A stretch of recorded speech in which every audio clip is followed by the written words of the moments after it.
Sir అలాగే అంటే ఈ మహా కుంభమేళాలు అవి జరుగుతూ ఉంటాయి.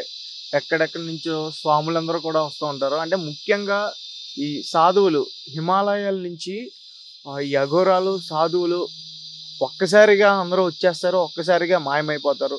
అది ఎలా సాధ్యం? దీని గురించి ఒక మిస్టరీ కూడా ఉంది. సో, దాని గురించి మీరేమన్నా వివరించగలరా? అఘోర సాధువులు, నాగ సాధువులు అనే ఒక మంచి ప్రశ్న నీవు అడిగినప్పుడు మిత్రమా, ఒక మానవ శరీరం తీసుకొని కనబడిన ఒక సాధువు కానీ, ఒక అఘోరాధిపతి కానీ, ఒక నాగ సాధువు కానీ ఖచ్చితంగా శరీరం ద్వారానే కనబడతాడు. అని అంటే ఈ బాహ్య ప్రపంచం ఏదైతే హడావిడిగా ఉందో దానికి వాళ్ళు ఎక్కువ శాతంగా అట్రాక్షన్లో ఉండరు, అంటే ఆకర్షణితులై ఉండరు. కేవలం తండ్రి నామం అంటే పరమేశ్వరుడి యొక్క నామం మీదనే వాళ్ళు ఉంటారు. కాబట్టి వాళ్ళ యొక్క స్థావరాలు ఏవైతే ఉంటాయో, ఇప్పుడు నేను ఒక సాధువును కాబట్టి అవి నేను చెప్పాల్సిన అవసరం నాకు లేదు. ఎందుకంటే గురువులు ఎంతో ఋషువులు మనోధైర్యాన్ని మేము దెబ్బతీసిన వాళ్ళు అవుతాం. ఒక ప్రశ్న ఏంటంటే, వాళ్ళు కనబడని స్థావరాలు పరమాత్ముడు రాసిచ్చాడు వాళ్ళకి. వాళ్ళు అక్కడికి వెళ్ళి మాత్రమే ఉంటారు. కాబట్టి వారు చేసే భోజనానికి విలువ అందుకే ఉంటుంది. వాళ్ళు 24 రోజులకు ఒకసారి మాత్రమే చేయడానికి గల కారణం ఏంటంటే భోజనం. మళ్ళీ 24 రోజుల వరకు వారు బయట ప్రపంచానికి కనబడరు. అందుకనే అఘోరాలు మాంసాహారాల్లో తినేటప్పుడు మానవుని తింటారు అని చెప్తూ ఉంటారు. మానవుడు తినడానికి గల ముఖ్యమైన కారణం ఏంటంటే మిత్రమా, ఒక్కసారి నీవు భోజనం చేస్తే మళ్ళీ 24 గంటల తర్వాతే నీకు ఆకలి అవుతుంది. ఎప్పుడు? మన ఈ జన్మలో మన మనుషులకి. అఘోరాకైతే 24 రోజులకు అవుతుంది ఆకలి. ఎందుకంటే మానవ శరీరానికి ఉన్న అత్యంత గొప్ప యొక్క శక్తి అది. ఒక అఘోరా తిన్న మానవ శరీరంలో కొద్దిపాటి యొక్క భోజనం 24 రోజుల తర్వాతే ఆకలి అవుతుంది. 24 రోజులు ఆయన భూమండలానికి కనబడకుండా ఎక్కడో ఉండి, ఏదో గుహలో ఉండో, చెట్టు కింద ఉండో, ఏదో మంచులో ఉండి తండ్రిని పూజించుకుంటాడు కదా. అందుకని తండ్రికి అత్యంత విలువైన వాళ్ళు, తండ్రి మావాడే అన్న ఎక్కువగా విర్రవీగే ఈ సాధువులంతా మానవ శరీరం తినేసి 24 గంటలు వాళ్ళు తండ్రి ధ్యానంలో ఉంటారు. మళ్ళీ కళ్ళు తెరవరు వాళ్ళు. ఒకసారి మీరు చూసారా, ఇప్పుడు తాగుతున్న మీ మందులు ఇవన్నీ ఉన్నాయి, మనం కొనుక్కొని తాగుతుంటారు చాలామంది లిక్కర్కి వెళ్ళేసి. అది కాదు అత్యంత ముఖ్యమైనది. ఒక అఘోరా సాధువులు కూర్చొని తాగుతారు కదా, సురాపానం అంటారు చరిత్రలో. అది ఒకసారి తాగితే మళ్ళీ 28 గంటలు 24 గంటల తర్వాతనే ఈ లోకానికి వస్తాడుగా. అలా ఉంటుంది. 24 గంటల తర్వాత మళ్ళీ ఈ లోకానికి వస్తాడు ఆయన. దానికని వాళ్ళు తీసుకునే ఆ పానీయానికి కానీ, ఆ సురాపానానికి కానీ, ఆ గాలికి కానీ, ఆ ధూమానికి కానీ అంత విలువ ఉంటుంది. వాళ్ళు తీసుకుంటున్నది వాళ్ళ శరీరానికి కాదు మిత్రమా, ఆత్మని పరమాత్ముడి యొక్క కలయికలు కలపడానికి తీసుకుంటారు. అది ఎంతమందికి తెలుసో చెప్పు, వాళ్ళు తీసుకుంటున్నారు ఈ విధంగా అని. వాళ్ళే తాగుతున్నారు, మేము తాగకూడదు అంటే వాళ్ళు తాగేది డైరెక్ట్గా తండ్రి పరమాత్ముడి యొక్క ఆజ్ఞని. మనుషులు తాగేది ఒక లిక్కర్ తాగేది ఈ పైశాచికత్వాన్ని క్రియేట్ చేసుకోవడానికి. ఈ పైశాచికత్వానికి తండ్రి పైశాచికత్వానికి తేడా ఉందా? సురాపానం శివుడు కూడా తాగుతున్నాడని రాసుందే. పెద్ద యుద్ధమే జరిగింది కదా, సముద్ర యుద్ధం మీకు తెలిసిందే కదా. ఆదిశేషుని అక్కడి నుంచే తెచ్చారు కదా. తండ్రి కంఠంలో విషాన్ని పెట్టుకొని ఉన్నాడు ఆయన. అప్పుడు సురాపానం అంటే అమృతం వచ్చే సమయం వచ్చినప్పుడు అమృతానికంటే ముందు విషం చిమ్మింది. చిమ్మగానే ముల్లోకాధిపతులు దేవాది దేవతలు అది పడగానే కాలిపోయిన వాళ్ళు ఉన్నారు చాలామంది. కాలిపోగానే ఇందులో దేవతలకు కూడా ఇబ్బంది జరిగి రాక్షసులు కూడా కాలం చేసిన వాళ్ళు ఉంటే హుటాహుటిన అందరూ దేవాది దేవతలకు వెళ్ళేసి తండ్రిని పిలిచారు. తండ్రి అప్పుడు వచ్చేసి ఏం చేస్తాడంటే దాన్ని అలా చేతు పట్టేసి తీసుకొని మొదట మింగుతాడు. ఎందుకు మింగుతాడంటే అది భూమండలం మీద ఉంటే ఎవరినైనా చంపగలదు, విషం అందరికీ పాకగలదు అని. ఆయన ఏం చేశాడు, నేను ముల్లోకాధిపతిని అంటే నా శరీరాన్ని ఈ ప్రపంచంలో, ఈ భూమండలంలో, ఈ గోళంలో ఎవరు నన్ను ఏమీ చేయలేరన్న గొప్ప నమ్మకంతో మింగుతాడు. మింగి ఇక్కడే పెట్టుకుంటాడు. ఎందుకంటే ఆయన శరీరం కిందికి పోతే ఆయనకి సమస్యే కదా. కొన్ని వందల సంవత్సరాల ఏజ్ ఉంటుంది కదా ఆయనకు కూడా. అంటే ఇప్పటికైనా ఇది ఆయనకు ప్రమాదమే కదా. అందుకని ఇక్కడ పెట్టుకొని చూపిస్తున్నాడు. బయటికి వదిలితే నా బిడ్డలు తెస్తారు, లోపలికి మింగితే నేను చేస్తాను కాబట్టి ఇక్కడ పెట్టి ఇది చూపిస్తున్నాడు. నేను ప్రమాదంలోనే ఉన్నా మిమ్మల్ని కాపాడడానికి. ఇది ఎవరు చెప్తారు? పురోహితులు ఏమని చెప్తారు? ఆయన గురించి చెప్పడు, గరల కంఠుడు అని చెప్పి వివరిస్తారు. గరల కంఠుడు ఎందుకు అయ్యాడు అసలు? ఆయన ఎందుకు పెట్టుకున్నాడు? దేవతలకు ఇవ్వచ్చుగా, ఇక్కడే ఎందుకు పెట్టుకున్నాడు? తండ్రి స్థానం అది. కష్టాన్ని ఆపి ఇక్కడ చూపిస్తున్నాడు, మీకోసం నేను ఇక్కడ పెట్టుకున్నాను. ఎక్కడ చూసినా శివుడి ఫస్ట్ బ్లూ కలర్ అక్కడే అదే హైలైట్ అవుతుంది అక్కడ ఎప్పుడైనా. ఎందుకంటే ఆయన దాచుకున్నాడు. దేవతలు సైతం ఆయనకి అక్కడి నుంచి ఎంతో అది విలువిచ్చారు. ఆయన వదిలిన ప్రమాదమే, మింగిన ప్రమాదమే కాబట్టి చూపిస్తున్నాడు. ఇవన్నీ ఒక సూచికలు, మానవులు తెలుసుకోవాల్సిన అవి అంటున్నాను నేను. ఆయన్ని అన్ని లైవ్గా హిస్టారికల్ విషయాలు ఆయన శరీరంలోనే ఉన్నాయిగా. అది యదుతులు పెట్టి ఆయన సురాపానం తాగేవాడు శివుడు దేవతలు తాగుతున్నారు అంటున్నారు కానీ అసలు ఎందుకు తాగారు వాళ్ళు? కారణం దేంతో తాగారు వాళ్ళు? ధ్యానంలో ఉంటారు దేవుళ్ళు. ఇప్పుడు మనం ఉంటాం ఆ ధ్యానంలో, ఆ తాగాక ధ్యానంలో ఉంటాం, మనం వేరేలాగా ఉంటాం. ధ్యానం కాదు అది, మొత్తం చేసే పనులు వేరే ఉంటాయి. దేవతల ధ్యానం వేరు, మానవుల ధ్యానం వేరు. అందుకని ఏంటంటే మందు కాదు వాళ్ళు తాగింది, మనస్సుని మానవుల శరీరంలోతోని వాళ్ళ అంతరాత్మలు దగ్గర చేయడానికి తాగాడు. అదే ఆలోచించండి మీరు. ఓకేనా?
కానీ ఒక్కడే కదా.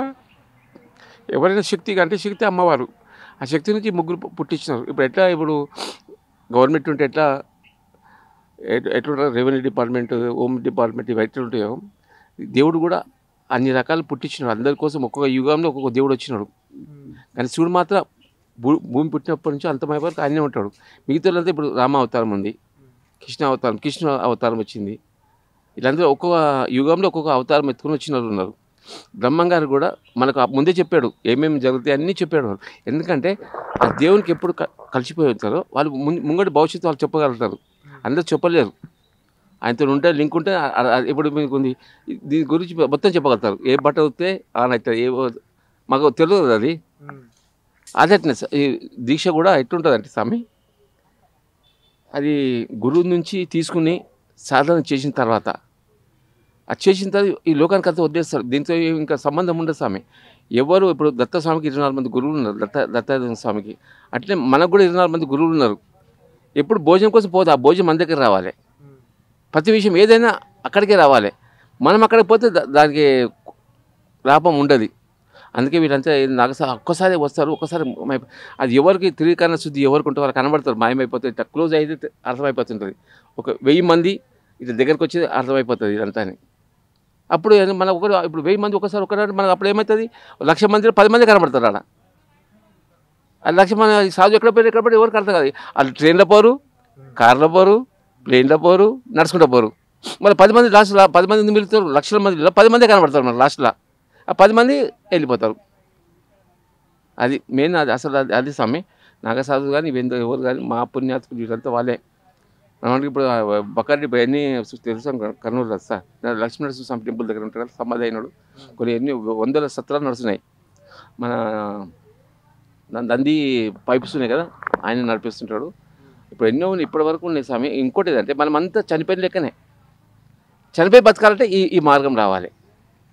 ఇప్పుడు అంతా మనం చనిపోయిన లెక్కనే. ఇప్పుడు ఏం లేదు, చనిపోయి బతకాలంటే మహాత్మా గాంధీ ఉన్నాడు, లాల్ బహదూర్ శాస్త్రి ఉన్నారు, వివేకానంద స్వామి ఉన్నాడు. ఎంతోమంది ఇప్పుడు పుణ్యాత్కులు ఉన్నారు, వాళ్ళు బ్రహ్మంగారు ఉన్నారు. చాలామంది పేర్లు కొన్ని లక్షల మంది ఉన్నారు. వాళ్ళు చనిపోయినా ఉన్నారు. ఇప్పుడు మనం బతికి లేకనే స్వామి. అందుకే దీనికి కావాలంటే మెయిన్ ఏంటంటే ఏ మతంలో ఉండు, ఏ మతం ఏం చెప్తుంది, 10 బట్టలు ఉంటే 5 బట్టలు దానం చేసేయి, 2 ఇల్లు ఉంటే 1 ఇల్లు దానం చేసేయి, 10 సంచులు బియ్యం ఉంటే 5 సంచులు బియ్యం దానం చేసేయి. అదే పెద్ద పూజ స్వామి. ప్రతి ఒక్కటి. ఇంకోటి ఏంటంటే చాలామంది అంటారు ఇప్పుడు కాదు మన ముసలితనంలో దేవుని పట్టుకోవాలి. అట్లా కాదు, చిన్నప్పటి నుంచే ఆచార్య వాళ్ళు. ఇప్పుడు మార్కండేయుడు ఉన్నాడు, చాలా మన భక్త పారాధుడు ఉన్నాడు. వాళ్ళు చిన్నప్పుడు పట్టేసుకున్నారు వాళ్ళు. మనం ఏమనుకుంటామంటే అన్నీ ఇప్పుడు పుణ్యక్షేత్రాలు ఇప్పుడు పోవద్దు, మన పుణ్యక్షేత్రం అసలుకి పోవద్దు, తర్వాత పోవాలి, అంతా అయిపోయినాక పోవాలి. పిల్లలు అప్పటిగా నీ వయసు ఎక్కడనో, నువ్వెక్కడనో, నీ పరిస్థితి ఏందో. కాబట్టి ఏంటంటే చిన్నప్పుడు ప్రతి తల్లి ఏంటంటే చెప్పాలి ఏంటంటే పిల్లలకి ఇదే సాయం. ఫస్ట్ ఏంటంటే మీరు 10 మందికి సాయం చేయండి, అందరితో ప్రేమతో ఉండి, ఉన్న దాంట్లో కొద్దిగా దానం చేయండి. ఆ పిల్లలు చెప్పుకుంటే బ్రహ్మముహూర్తం లేవుండి బ్రహ్మముహూర్తం లేస్తే ఏమవుతుందంటే అతనికి అర్థమైపోతుంది. ఇప్పుడు చూడు, మీరు ఒకసారి నైట్లో మేము 3 గంటలు నేను లేస్తాను. ఇక్కడ నుంచి మేడ్చల్ బస్సు మనకు సౌండ్ వినబడుతుంది స్వామి. సరత్ దగ్గర 10 కిలోమీటర్ 5 కిలోమీటర్ ఆ రైలు సపోర్ట్ వినబడుతుంది స్వామి. అప్పుడు ఏ కాంతం ఏంటంటే దేవుడు ఒక్కడే ఉంటాడు, అప్పుడు ఎవరు మరి డిస్టర్బ్ చేయరు. అప్పుడు మనం దానికి తొందర పట్టాలంటే ఆ నైట్లో కూర్చుంటే దేవునితో మాట్లాడదాం. కానీ ఆయన చెప్పిన గురువు చెప్పిన మంత్రం కానీ మనకు తెలిసిపోతుంది. ఓంకారం అంటే ఏంది, ఓంకారం ఎట్లా వచ్చింది, ఎవరు వాళ్ళు, అది అప్పుడు మనకు అర్థమైపోతుంది. శ్రీరామ అంటాం, కృష్ణ అంటాం, అది ఎవరు ఏంది బ్రహ్మముహూర్తం చేసినా అర్థమవుతుంది స్వామి. ఇప్పుడు తుర్కుల దాంట్లో ఏంటంటే ముస్లిం దాంట్లో ఏముందంటే 12 గంటల నమాజ్ ఉంది స్వామి. 12 గంటల నమాజ్ ఎవరు చేస్తారో వాళ్ళు దైవ మార్గం పోతారు స్వామి. ఇది జీవహింస చేయరు వాళ్ళు. హిందూ కానీ ముస్లిం కానీ ఎవరు చేయరు స్వామి. హిందువులు ఉన్నారు. ఇప్పుడు ఆవు అమ్మకుంటే ముస్లిం ఎట్టకుంటాడు స్వామి. చేపలు ఉన్నాయి, విష్ణుమూర్తి మన దాంట్లో హిందువులో చేపలు ఏమంటాం, విష్ణుమూర్తి అవతారం అంటాం. మనం ఏం చేస్తున్నాం, దాన్ని ఎంత బాధ పెట్టి సంపించుంటున్నాం మనం. తప్పు కదా అది. నువ్వు దేవుని దగ్గర ఎట్లా పోగలుగుతావు? నువ్వు ఎన్ని చదువుకున్నా ఏం చేసినా ఏం లాభం లేదు. మళ్ళీ జన్మ వచ్చుడు, మళ్ళీ పోవడే, మళ్ళీ నువ్వు చేప అవతారం ఎత్తాలి, మళ్ళీ నువ్వు కూడా రాయబడాలి, నువ్వు మళ్ళీ పోవాలి. అది కంటిన్యూ నడుస్తూనే ఉంటుంది. ఇది అన్నీ పోవాలంటే బ్రహ్మముహూర్తం ప్రతి ఒక్కరు రావాలి స్వామి. ముస్లింలు కూడా 12 గంటల నమాజ్ ఉంది. ఎవరు ఇప్పుడు దగ్గర మా బస్సులో ఒక 10 మంది ఉన్నారు. కూరగాయల అమ్మతాలు కూడా చేసినారు, ఇవాళ నమాజ్ చేస్తున్నారు. ఎంతమంది గడ్డలు పెంచుకొని దేవుని దగ్గర 5 సార్లు నమాజ్ చేస్తున్నారు. చెప్తున్నాను, మీరు బ్రహ్మముహూర్తాలు లేవండి. అన్నీ పోతాయి, జీవహింస పోతుంది. ఒకరు బాధ పెట్టే అసలు ధర్మం ఏంటంటే ఒకరు మనం చిన్న కడుపులే మనం దేవుని దగ్గర దీక్ష తీసుకున్నాం స్వామి. ఈ 9 నెలలు మనం దేవుని దగ్గర ఏమంటున్నాం, బయటకు వచ్చేదాకా స్వామి నేను 24 గంటలు నీదే ఉంటా, ఎవరు పట్టించుకోరు, ఈ లోకాన్ని పట్టించుకొని అంటుంది. బయటకు వచ్చినాక కలి పట్టేసేస్తుంది. కలి పట్టేసేది అప్పుడు ఏమవుతుంది, లోక ప్రపంచం పట్టేసుకుంటాడు, అసలు దేవుని వదిలేసేస్తాడు. ఇప్పుడు 24 గంటల మనం ఎంత పట్టుకోవాలి, దేవుడు ఎంతసేపు ఉండాలి దేవుని దగ్గర. ఇప్పుడు కలియుగంలో మనకు టైం లేదు కాబట్టి ఏంటంటే నడుచుకుంటూ పోతే రామకృష్ణ అల్లా ఏదో అనుకుంటూ పో, 24 గంటలు అదే దాశుడు. ఇప్పుడు ఒక చిన్న చెప్తాను, అప్పుల బాధ ఉంటే అప్పుడు రాత్రి కూడా అతను అప్పుల యాద్ చేసుకుంటుంటాడు. అతను అరే వచ్చినా కొట్టక అన్నట్లు. అట్లే కూడా మన నిద్ర కూడా రామ ఏది ఏ దేవుని కోరుకుంటావో, ఏ శివుని కోరుకుంటావో ఆ జపం రావాలి. నిద్ర కూడా అదే మాట మాట్లాడాలి. ఆ స్థితికి వెళ్ళిపోవాలి. స్థితికి వెళ్ళిపోతే చాలా కథలు చాలా ఉన్నాయి. ఆ స్థితికి వెళ్ళిపోతే మనం అనుకుంటాం చెప్పులు భూతాలు తొక్కుతున్నాం, చెప్పులు ఉంటే ఏమవుతుంది, స్నానం చేయాలి, పైన స్నానం చేయాలి, లోపల ఉంది కదా, ఎంతో మురికి ఉంది కదా, అది ఏమై తప్పేం లేదు. రామ అనుకుంటా పో, శివుడు అనుకుంటా పో, ఏ దేవుడు అనుకుంటా పో, నీకు ఏది నచ్చుతా అనుకుంటా పో, తప్పేమీ లేదు.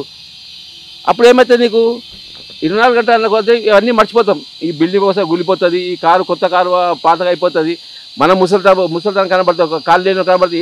ఏ పాపం చేసినాడు మనకు, ఎవరు తన్నిన మందిగా కాళ్ళు పోయినాయి, ఎవరి తప్పు చూసిన కళ్ళు పోయినాయి, ఇవన్నీ మనకు అర్థమవుతుంది స్వామి. అందుకే 24 గంటలు చెప్పమంటారు స్వామి. 24 గంటలు నువ్వు ఎవరితోనో మాట్లాడు, ఆఫీస్ టైంలో పనిచేసి మళ్ళీ ఖాళీ ఉంటావు కదా, 5 నిమిషాలు మళ్ళీ ఉండు. అక్కడి నుంచి ఇక్కడ 2 అవర్స్ పడుతుంది. ఆ 2 అవర్స్లో నువ్వు సైకిల్ మోటార్ మీద వస్తావా, బస్సులో వస్తావా, ఎప్పుడు రామా కృష్ణ అనుకుంటూ పో. అప్పుడు ఏమవుతుంది, నీ శరీరం ఉన్న రక్తం అంతా పవిత్రం అయిపోతుంది. అప్పుడు ఇవన్నీ ఒకరోజు గులిపోయి, ఈ చెట్టు కూడా ముసలిది అయిపోతుంది, గులిపోతుంది. ఈ గుడి కూడా ఒకరోజు ముసలిది అయిపోతుంది. కలియుగంలో ఇప్పుడు మారిపోయినప్పుడు అయోధ్య ఎక్కడ ఉంది స్వామి, ఉందా? అయోధ్య పాత రాముడు కట్టి ఉందా? లేదు. ద్వారకా ఎక్కడ ఉంది? సముద్రం ఉంది. ఇది కూడా అంతే, మనం కూడా ఒకరోజు ముసలం అయిపోతాం. దాని కాకముందే మనం పట్టుకోవాలి. నువ్వు యాత్ర పోయే అవసరం లేదు స్వామి, యాత్ర పోయే అవసరం లేదు. ఇవే మెయిన్, తల్లిదండ్రులకు సేవ చేయి, అక్కజనులకు సేవ చేయి, గరీబోళ్ళకు బట్టలు ఇయ్యి, ఇదే పెద్ద పూజ. ఇంకోటి ఏంటి, రెండవది ఏంటంటే 24 గంటల దగ్గర అన్న కొంత దీక్ష అంటారు. దీక్ష అంటే ఏంది, ఉపాసం అంటే ఏంది, దేవుని దగ్గర ఉంటే అప్పుడు మనసు ఏమవుతుందంటే అప్పుడు నువ్వు దాన్ని గెలవగలుగుతాము, చేయగలుగుతాం స్వామి. ఇదేంటే దైవ మార్గం ఏంటంటే ఒక్క నయా పైసా ఖర్చు లేకుండా ఉంది స్వామి. దేవుని మార్గం ఒక్క పైసా కూడా అవసరం లేదు, ప్రతి దానికి అవసరం కావాలి. ఇప్పుడు ఆఫీస్, ఇప్పుడు స్కూల్ పోవాలంటే ఫీజు కట్టాలి, డబ్బులు ఇవ్వాలి. గుడి దగ్గర పోవాలంటే దక్షిణం ఇవ్వాలి, లేకుండా అదే టైం తీసుకోవాలి. ఇది అట్లా కాదు కదా, ఒక ఇప్పుడు శివునికి అభిషేకం చేయాలంటే నెయ్యి, అవి పాలు అన్ని అవసరమే లేదు. కొన్ని నీళ్ళు నీ ప్రేమతోని మా దేవుడు చూడు, భక్త కన్నబాబు ఉన్నాడు, ఎట్లా చేసినాడు, కన్ను తీసినాడు స్వామి. ఆయన కన్ను ఏడ్చినాడు, కన్ను తీసి పెట్టినాడు. కానీ పంది మాంసం పెట్టినాడు, తిన్నాడు శివుడు. ఎందుకు ఆయన తెలియదు, పంది మాంసం పెట్టద్దని తెలియదు. కాలు తీసి బొట్టినీళ్ళు కాలు పెట్టినాడు. అలాంటి భక్తి కావాలి. 24 గంటలు అదే ఉండాలి స్వామి. గొల్లోళ్ళు ఎట్లా పట్టుకుంటారు, విష్ణుని ఎట్లా పట్టుకుంటారు గొల్ల వాళ్ళు, ఆ భక్తి మార్గం ఏమంటారు స్వామి. ఇప్పుడు ప్రతి ఒక్కరు 24 గంటలు ఉండాలి స్వామి. దేవుని దగ్గరనే ఉంటే అప్పుడు మంచిగా గెలవగలుగుతాము, ఆ స్థితి పోగలుగుతాము. ఒక జన్మ కూడా ఉండదు, మళ్ళీ రావుడు పోవుడు పుట్టుడు ఇవన్నీ బాధ. ఓకే స్వామి, థ్యాంక్ యూ స్వామి.